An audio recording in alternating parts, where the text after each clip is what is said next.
Hi guys, welcome back to Lynne's Garden. Today I'm going to be planting quite a few things. These are seeds that are going to go directly into the garden that you can plant right now in Central Texas. Now, I've got two varieties of gourds.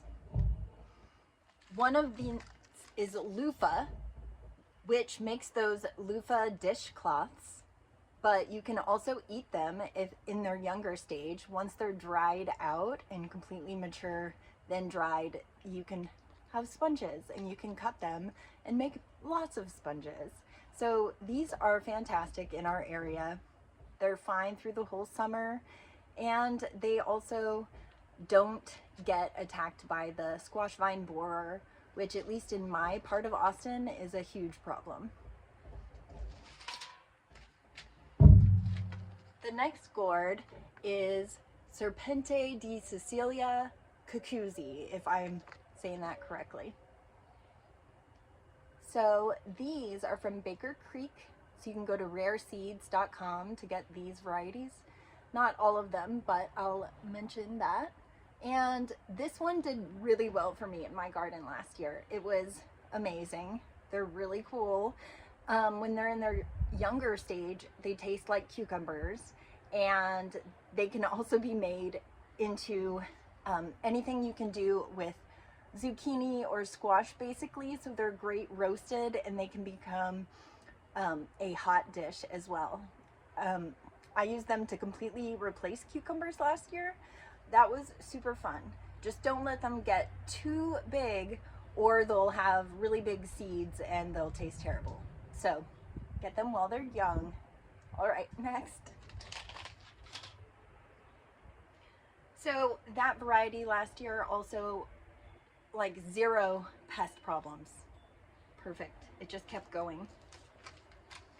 Okay, this one is a variety that the squash vine borer is gonna love. It's a summer squash, so you gotta get it in right now. It says here March to September in my area, but yeah, I don't know. Let's consult the Williamson County Vegetable Planting Guide. Summer squash. It says here plant between March and the end of April, and that's still variable depending on how each year it might be a little different. But anyway, do not plant them in the middle of the summer. It's probably not going to be a great idea, but it says that you can plant them again from mid-August to the beginning of September. So I don't know. I did some fall planting last year, and I missed the window of spring planting last year. So we're gonna see what we can get. I just really love to eat these, and I buy them at the grocery store, so I thought I'm gonna try.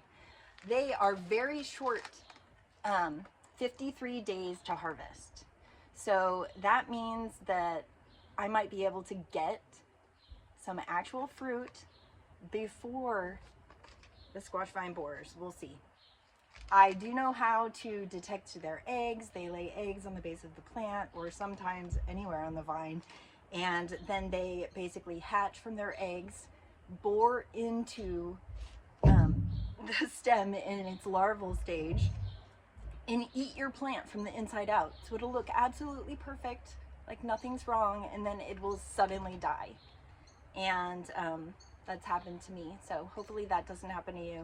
Over the years, I am finding new varieties that do well, or figuring out ways around it, like hopefully short season.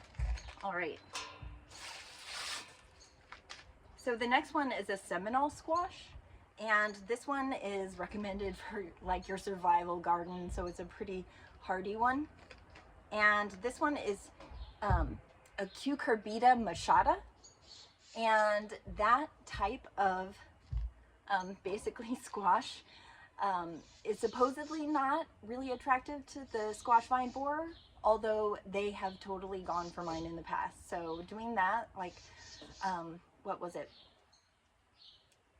the butternut squash. Yeah, that's right. Butternut squash did not work out for me. They loved it anyway. And they also love your cucumbers and pretty much anything that looks like a squash vining plant. So melons, anything.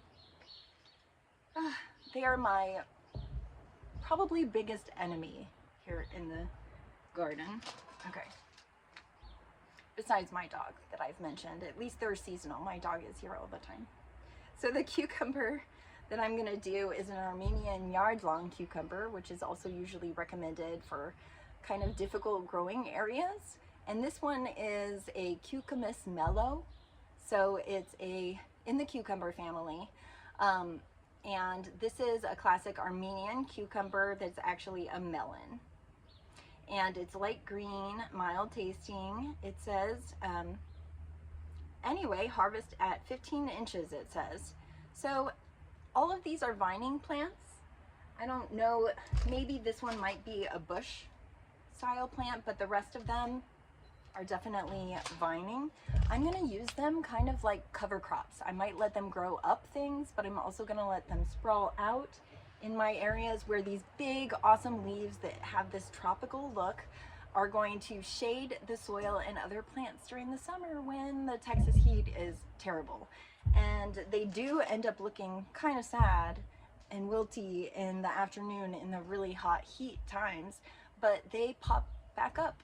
And you do have to keep them watered, but luckily I have access to a hose and not unlimited water. We do end up with water restrictions, but even with my big garden, my utility bill tells me that I use less water than the average household in our neighborhood.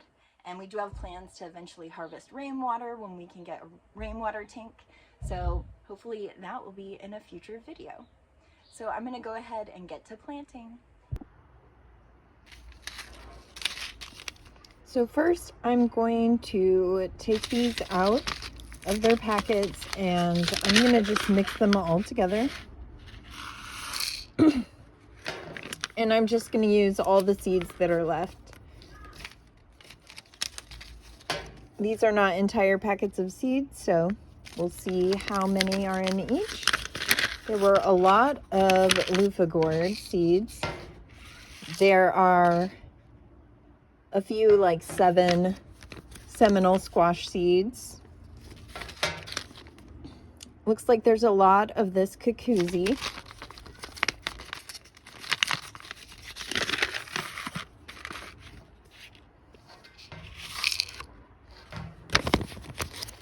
And I'm just putting them all together because I'm gonna plant them wherever. And we're gonna figure out what's growing. And once things are growing, we'll go ahead and identify them. So we're gonna figure out what they are. I'm not too worried about labeling them. That would take too much time and then I would never get it done. Okay, this one is probably gonna need scissors actually, so I'll be right back. Okay, got my scissors. And here's the summer squash, which is just a yellow crook neck. And I'm gonna dump these out. How many are in here? Maybe 15 to 20. Okay, so that's all of these seeds. And I'm gonna go ahead to the garden.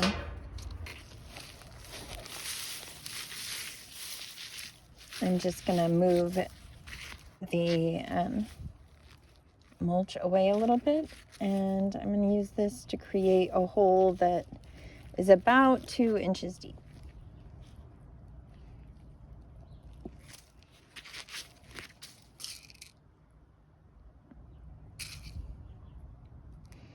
I'm going to overseed it a little bit just to give it a little bit of a better chance, and then I can use the dibbler to get it further in the ground.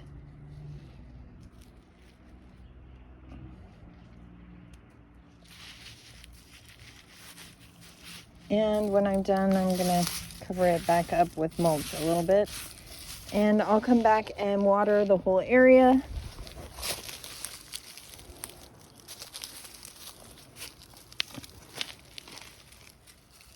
And I'm gonna keep doing that all around the garden.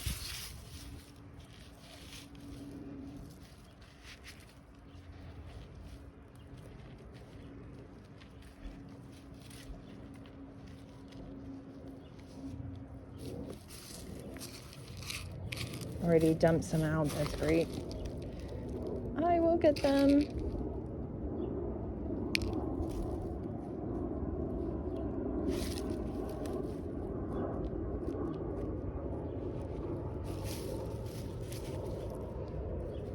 Get in there.